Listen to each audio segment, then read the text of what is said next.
Oi, meu nome é Padre Mike Schmitz e você está ouvindo o podcast A Bíblia em um Ano, onde encontramos a voz de Deus e vivemos a vida através das Escrituras. O podcast original, The Bible in a Year, foi produzido pela Ascension e essa é a versão brasileira traduzida pelo Heitor e dublada pelo Leandro. Usando a linha do tempo da Bíblia a Grande Aventura, vamos ler de Gênesis até Apocalipse, descobrindo como se desenrola a história da salvação e como nos encaixamos nessa história hoje. É o dia 335. Hoje vamos ler Atos dos Apóstolos, capítulo 14, a primeira carta de São Paulo aos Coríntios, capítulos 9 e 10 e Provérbios 28, versículos de 7 a 9. Como sempre, a Bíblia que eu uso todos os dias é a Bíblia da Grande Aventura da Ascension em inglês. Você pode acompanhá-los no qualquer Bíblia que você preferir. Nós recomendamos a Bíblia do Peregrino. Se você quiser saber quais são os seus próximos capítulos ou marcar o quanto você já leu, é só baixar o plano de leitura de graça no link na descrição do vídeo. E você pode se inscrever no canal e ativar o sininho, assim, sempre que o episódio sair, você vai receber uma notificação. Como por exemplo hoje. Se você tivesse feito isso, você saberia que hoje é o dia 335 e é o dia que vamos ler Atos capítulo 14, primeira carta de São Paulo aos Coríntios capítulos 9 e 10 e Provérbios 28, versículos 7, 8 e 9. Atos dos Apóstolos, capítulo 14, em Icônio. Em Icônio, entraram juntos na sinagoga judaica e falaram de tal modo que muitos judeus e gregos creram. Os judeus não convertidos incitaram e corromperam os ânimos dos pagãos contra os irmãos. Durante bastante tempo ficaram aí, apoiando sua ousadia no Senhor, que acreditava sua mensagem de graça, realizando milagres e sinais por meio deles. A população se dividiu, uns a favor dos judeus, outros a favor dos apóstolos. Pagãos e judeus, com o apoio dos chefes, se movimentaram para maltratá-los e apedrejá-los. Ao saber disso, os apóstolos fugiram para as cidades da Licaônia, Listra, Derbe e seu território. Aí estiveram anunciando a boa notícia. Em Listra. Em Listra havia um homem aleijado dos pés, mutilado de nascimento, que jamais caminhara. Sentado, escutava o que Paulo dizia. Este olhou para ele e, vendo que tinha fé para salvar-se, disse-lhe em voz alta: Levanta-te direito sobre teus pés. Ele deu um salto e começou a andar. O povo, ao ver o que Paulo havia feito, levantou a voz e disse em sua língua licaônica: Deuses em figura de homens desceram até nós. Chamaram Barnabé de Zeus e Paulo de Hermes, pois era o porta-voz. O sacerdote de Zeus, que era venerado junto à cidade, trouxe touros e grinaldas às portas da cidade e tentava oferecer um sacrifício com a multidão. Ao ouvir isso, os apóstolos Barnabé e Paulo rasgaram as vestes e se lançaram em direção à multidão, gritando: Homens, que fazeis? Nós também somos homens de vossa mesma condição, e vos anunciamos que é necessário abandonar os ídolos para converter-se ao Deus vivo, que fez o céu, a terra, o mar e tudo quanto eles contêm.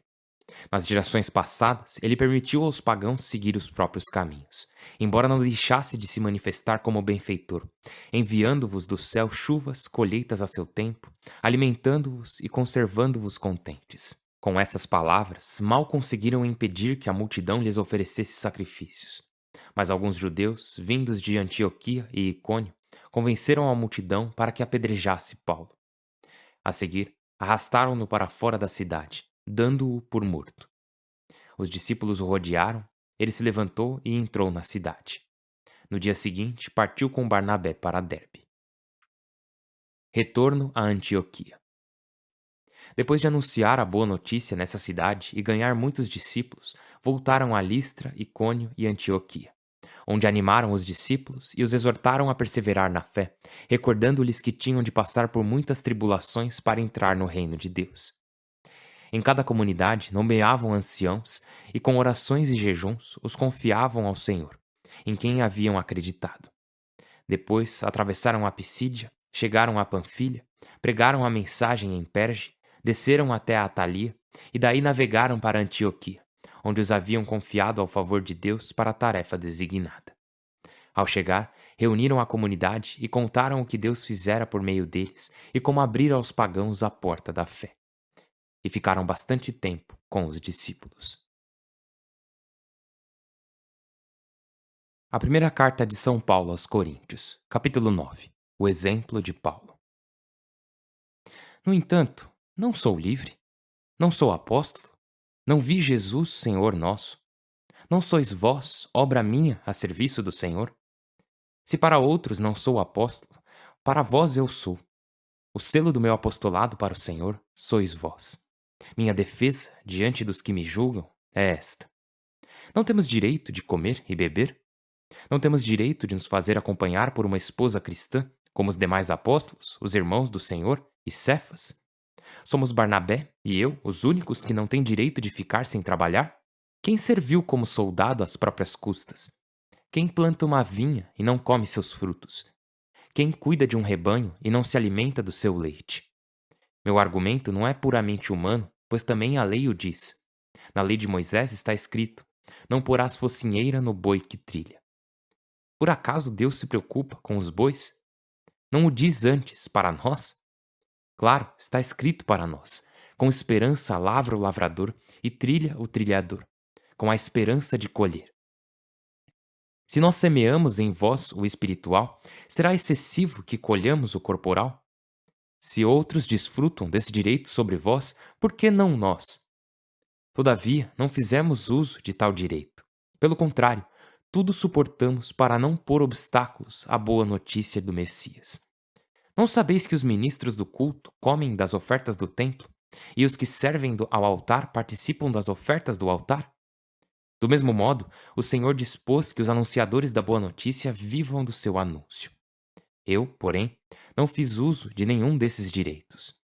Não escrevo para que agora os reconheçais. Prefiro morrer. Ninguém me tirará essa glória. Anunciar a boa notícia não é para mim motivo de orgulho, mas obrigação que me incumbe. Ai de mim se eu não anunciar. Se o fizesse por iniciativa própria, receberia meu salário. Se não é por minha vontade, é porque me confiaram um encargo. Qual será então meu salário? Anunciar gratuitamente a boa notícia, sem fazer uso do direito que seu anúncio me confere? Sendo inteiramente livre, me fiz escravo de todos para ganhar o maior número possível. Com os judeus, me fiz judeu para ganhar os judeus. Com os submetidos à lei, como se eu estivesse, embora não esteja, para ganhar os submetidos à lei. Com os que não têm lei, como se eu não a tivesse, embora não rejeite a lei de Deus, pois estou submetido à do Moisés, para ganhar os que não têm lei. Tornei-me fraco com os fracos para ganhar os fracos. Fiz-me tudo para todos, para salvar alguns de qualquer forma. E tudo faço pela boa notícia, para participar dela. Não sabeis que no estádio correm todos os corredores, mas um só ganha o prêmio? Correi, portanto, para consegui-lo. Os que competem se abstêm de tudo, e o fazem para ganhar uma coroa corruptível. Nós, uma incorruptível. De minha parte, eu corro, mas não à toa. Luto, mas não dando golpes ao vento. Ao contrário, treino meu corpo e o submeto, para que não aconteça que, depois de proclamar aos outros, eu seja desclassificado. Capítulo 10. Perigo de idolatria. Não quero que ignoreis, irmãos, que nossos pais estiveram sob a nuvem e atravessaram o mar. Todos foram batizados na nuvem e no mar, vinculando-se a Moisés. Todos comeram o mesmo alimento espiritual e todos beberam a mesma bebida espiritual, pois bebiam da rocha espiritual que os seguia, rocha que é o Messias. Mas a maioria não agradou a Deus e acabaram estendidos no deserto. Esses fatos nos servem de exortação, para que não desejemos o mal como eles o desejaram.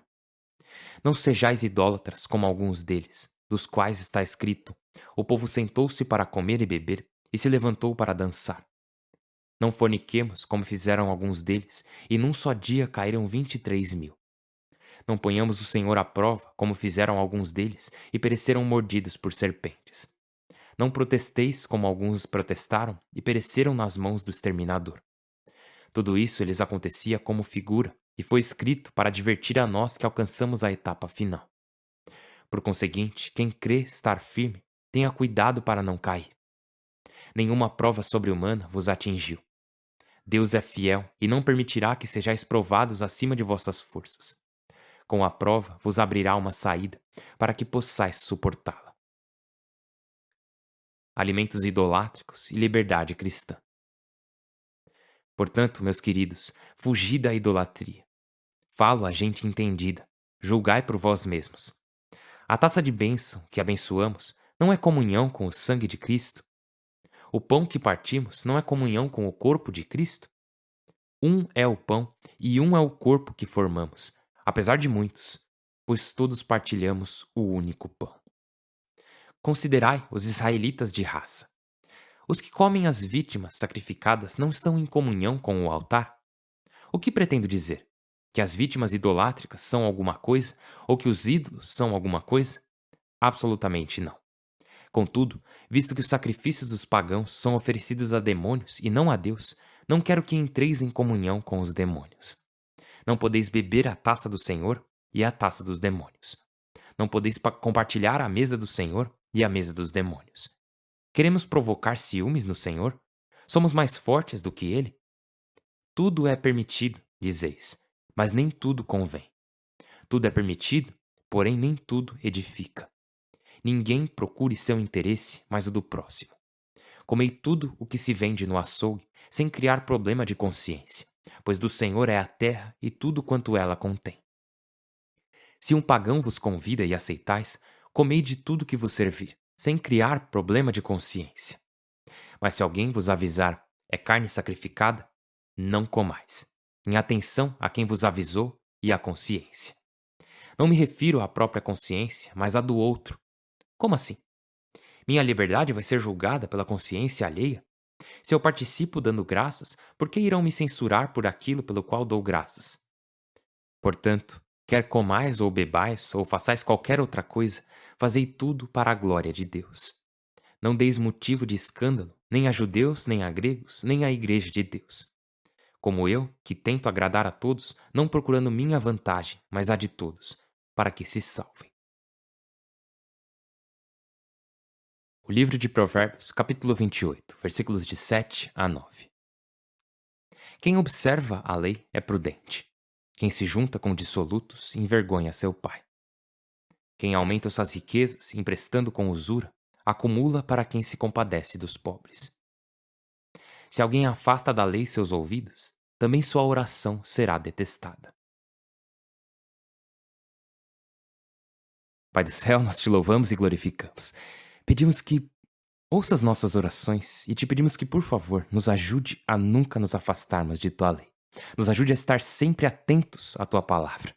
Senhor, pedimos que abra os nossos olhos para ver a tua vontade e a tua presença em todos os lugares, em todas as coisas e a todo momento. Nos ajude a abrir nossos ouvidos, Senhor Deus. Pedimos que, por favor, abra nossos ouvidos para que possamos ouvir a tua palavra e ouvir as vozes de nossos irmãos e irmãs e responder com amor. Nos dê corações como o teu, Senhor Deus. Tu amas perfeitamente, tu amas infinitamente e tu amas bem. Nos ajude a amar mais perfeitamente. Nos ajude a amar como tu amas. Nos ajude a amar bem. Por Cristo nosso Senhor. Amém. Em nome do Pai, do Filho e do Espírito Santo. Amém. Então, em Atos dos Apóstolos, temos Paulo e Barnabé continuando sua jornada de forma incrível. No capítulo 14, eles vão para Icônio, Listra, Perge. Eles viajam para vários lugares. E há uma cidade, a cidade de Listra, onde há um homem que nunca conseguiu andar. A vida toda ele nunca pôde andar. E o Senhor Jesus o cura por meio do ministério de Paulo e Barnabé. E o que acontece é que as pessoas querem adorá-los como Zeus e Hermes, o que deixa Paulo e Barnabé horrorizados, né? E é incrível como, de novo, nós como seres humanos somos muito inconstantes, né? Vemos isso no Evangelho sempre que lemos a parte do Domingo de Ramos, onde as pessoas estão dizendo Hosana ao filho de Davi, e daí na sexta-feira as pessoas estão gritando crucifiquem-no. E aqui temos mais um grande exemplo disso. Na cidade de Listra, o povo quer adorar Paulo e Barnabé como deuses. E então, alguns judeus vêm para essa cidade lá de Antioquia e eles conseguem persuadir as pessoas e elas acabam apedrejando Paulo. O mesmo que eles estavam prestes a adorar como um deus pouco tempo atrás.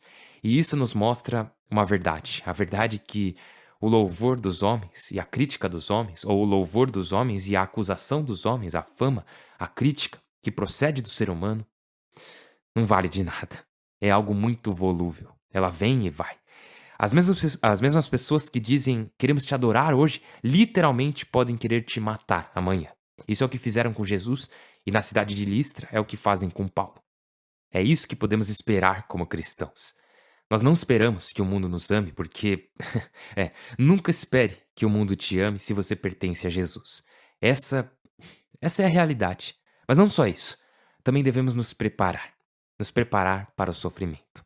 Então, Paulo, depois de sair, ele retorna, diz lá que eles voltaram para Listra, para Icônio, para Antioquia. E o que ele faz? Ele e Barnabé, né? Diz no versículo 22 do capítulo 14. Animaram os discípulos e os exortaram a perseverar na fé, recordando-lhes que tinham de passar por muitas tribulações para entrar no reino de Deus.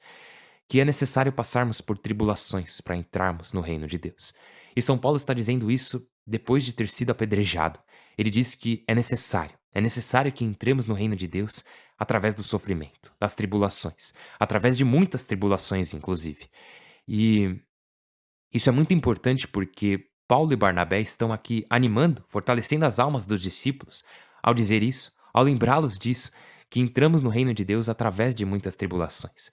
Então, se eu me encontro passando por problemas agora, podemos encontrar conforto em saber disso. E assim, podemos lutar, claro, caso você esteja passando por uma injustiça, sempre é bom lutar por justiça, lutar pelo que é certo.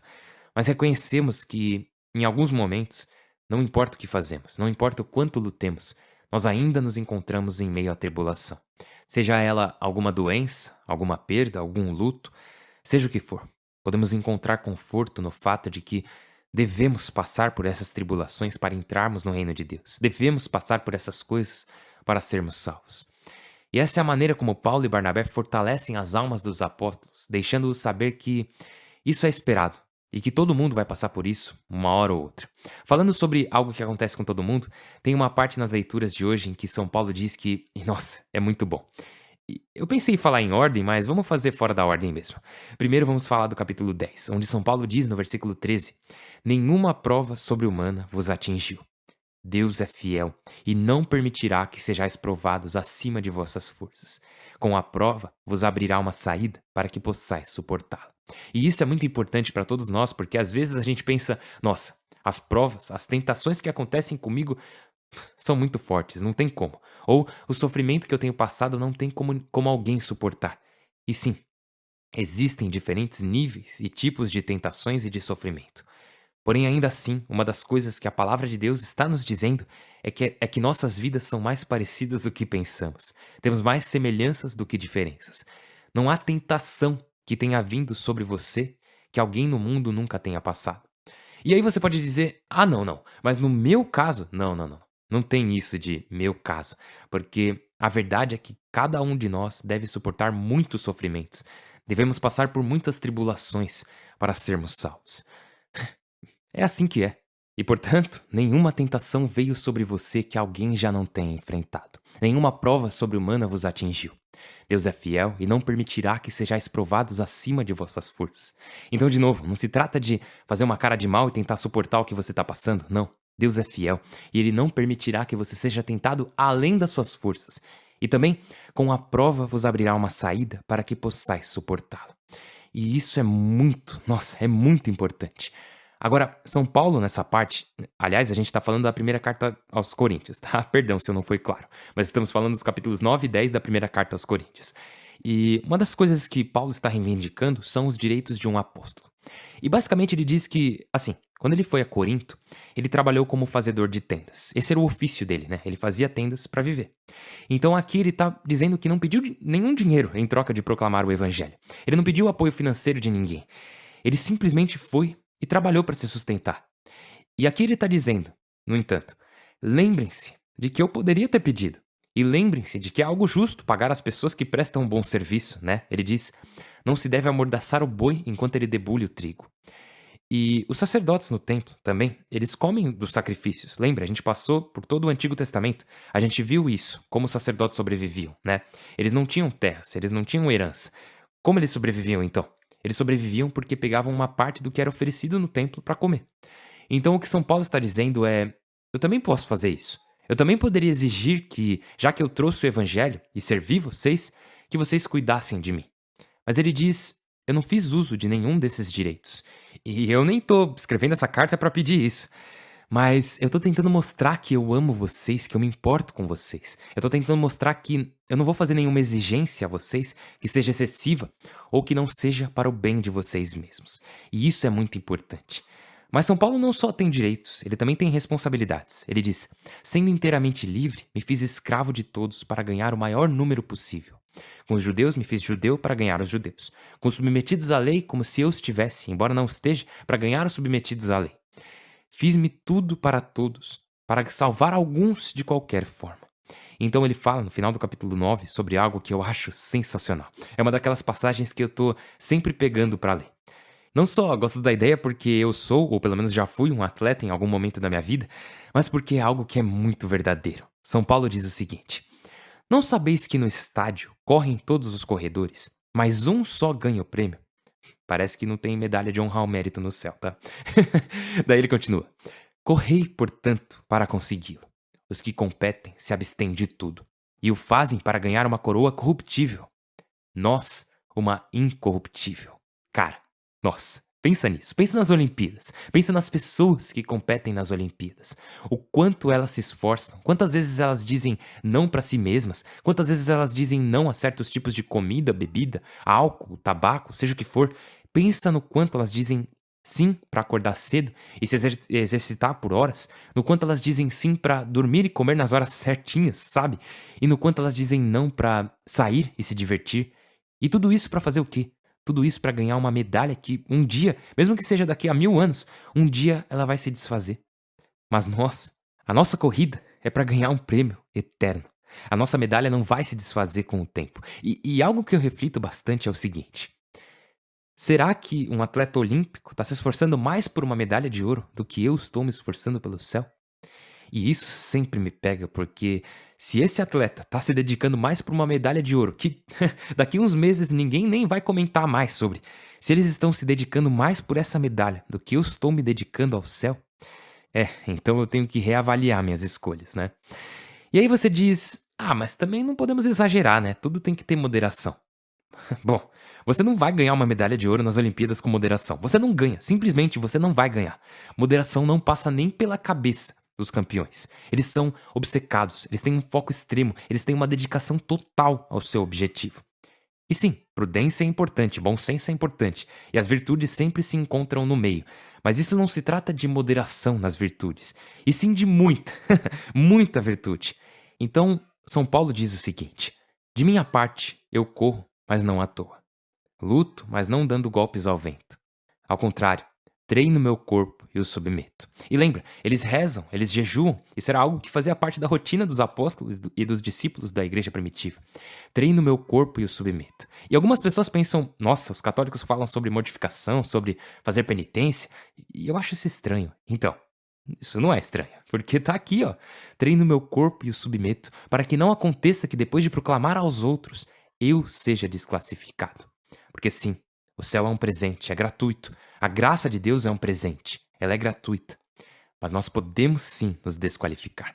Podemos nos desclassificar ao dizer não à vontade de Deus em algum momento da vida. Portanto, através do jejum e da oração, confiando em Deus, treinamos nosso corpo e o submetemos para que tudo que fizermos glorifique o Senhor. E de novo, se alguém que está se esforçando para ganhar uma medalha olímpica está se dedicando mais do que eu estou me dedicando ao céu, então tem algo errado. E assim vamos pedir ao Senhor: Senhor Deus, por favor, me ajude. Me ajude a lutar pelo céu como um campeão luta pelo campeonato. Me ajude a correr atrás do céu com mais vontade que um corredor tentando vencer uma Olimpíada.